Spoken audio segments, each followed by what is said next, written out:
this is Tamara from mooglyblog.com, and in this video I'm going to demonstrate how to make the Christmas tree coffee cozy, which is a free pattern that you'll find on mooglyblog.com.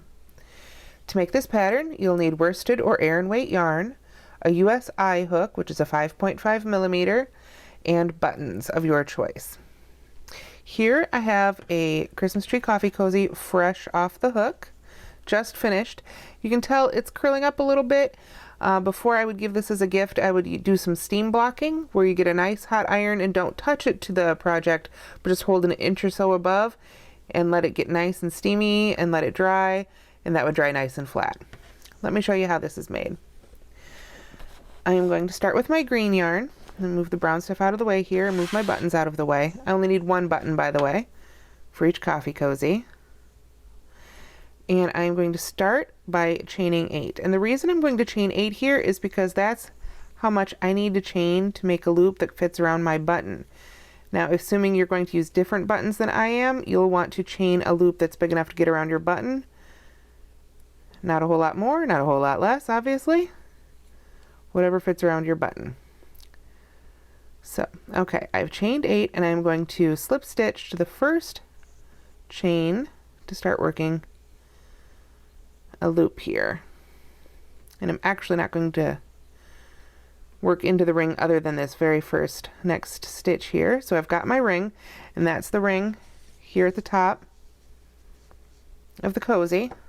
So now I'm going to chain 1 and just single crochet right into that ring. That's the only stitch we make in the ring.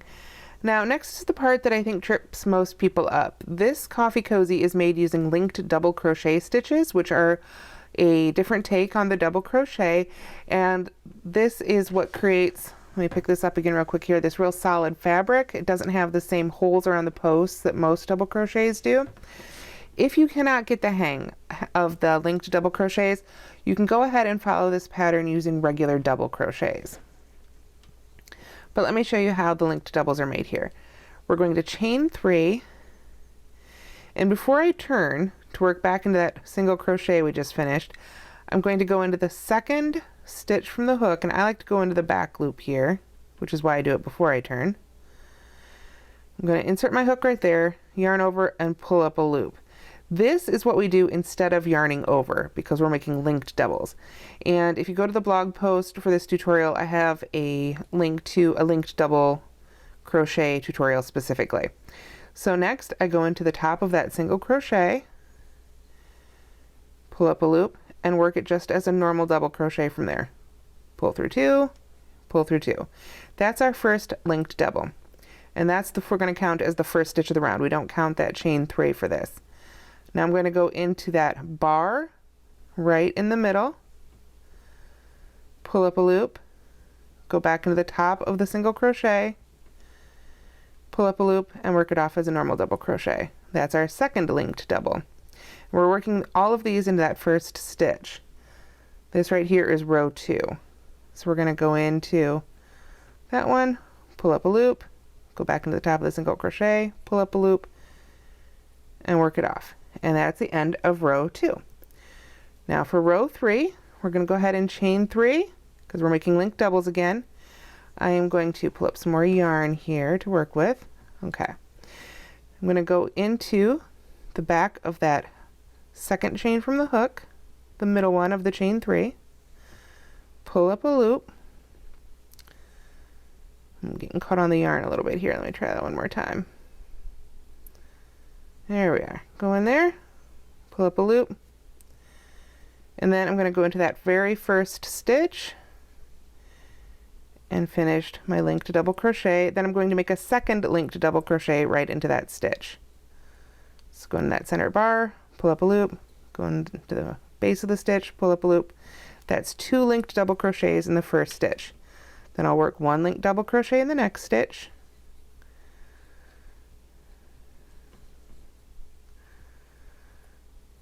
and then 2 linked double crochets in the last stitch of the previous round. Now this is remember, a linked double crochet, we don't yarn over first. Instead of yarning over, we go under that bar there, pull up a loop, then go into the next stitch or the same stitch, whichever stitch is indicated, Just like you can work 2 double crochets in one space, you can work 2 linked double crochets in one space. Okay, I think you've got the idea there. Let's do one more row together. This next one will be, let's see, row 4. So we'll chain 3. And I'm not going to go all the way through the whole pattern. That would be a really long video. And like I say, the written pattern itself is available on mooglyblog.com and will be linked in the tutorial, which is linked on the YouTube video if you're watching this on YouTube. So just go to the description, click on the link to the tutorial on the blog, and I'll have a link to the written pattern. Alright, so again, we work 2 linked double crochets in the first stitch, then a linked double crochet in each stitch until the last one, and then we'll work 2 linked double crochets in the very last stitch of the row. And that's how we get that evergreen shape. You see, we're working top down. Remember when I used to draw Christmas trees when I was a little kid, they always kind of had that triangle on triangle shape. This is pretty much doing the same thing in crochet. And we do that by increasing on each side to make a nice triangle. Okay. So that is it for row 4. We should have 7, 1, 2, 3, 4, 5, 6, 7 linked double crochets. And I know I said I was going to stop here, but let's work one more row because I want to show you the row after that. Because the row after that is where we decrease, or, well, we don't decrease, we come back in to work the second triangle, if you will. So let's go ahead and work this one real quick here. You can see it's pretty simple. 2 stitches on either end, working evenly in the middle. It's really the basic idea here.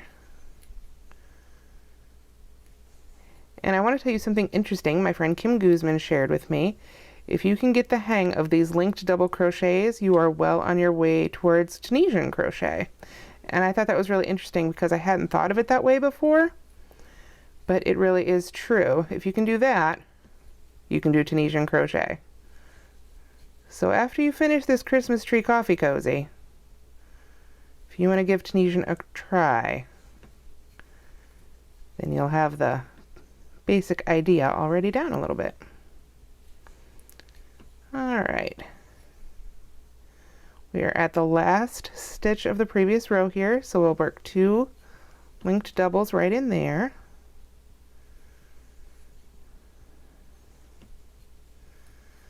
Alright, so now we should have 9 stitches. 1, 2, 3, 4, 5, 6, 7, 8, 9. So now we're ready to come back in a little bit so we can start that second triangle and make that Christmas tree shape. So we're going to skip that first stitch and I'm going to slip stitch in the next 3 stitches. 1, 2, and 3. And from there I'm going to start back with the linked double crochets again. I'm going to chain 3, pull up a loop in that second stitch, and work a linked double crochet right in that same stitch, that one we made the last slip stitch into. Then I'll do another one in that same stitch. Remember, we've got to start making that triangle shape.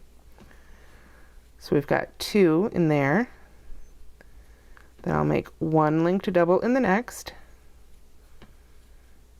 and then 2 in the next. And we'll start our next triangle here.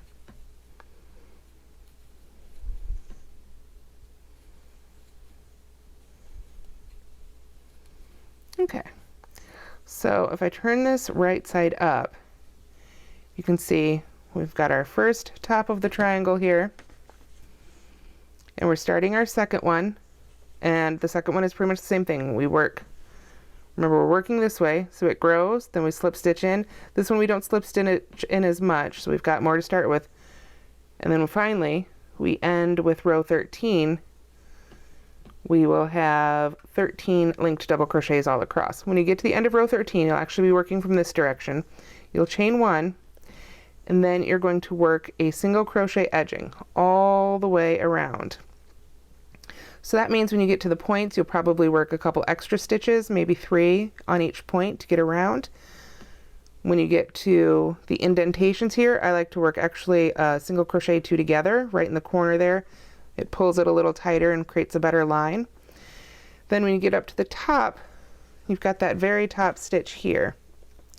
Let's pretend, I'm just going to go ahead and pull up some yarn here. Let's pretend we've been single crocheting along the edge of this one here.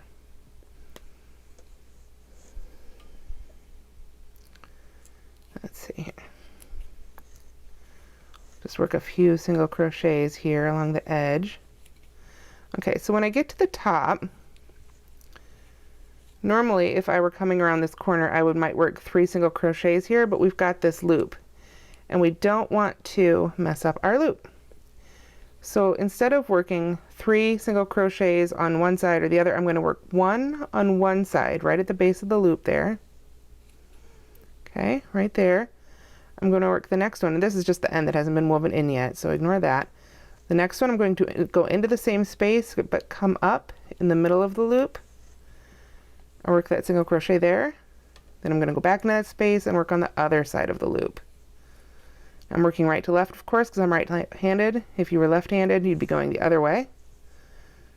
But then I can just continue single crocheting on down the side.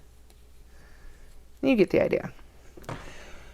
So, as I come back around the side here, I will come back to where I started the edging, break my yarn, and join. Then, making the trunk is very simple. You take your second color, working into the back loop only. We single crochet in the middle 7 stitches of the base of the tree and make 7 rows of single crochet. Then I like to rejoin my yarn and work a single crochet edging just around the trunk.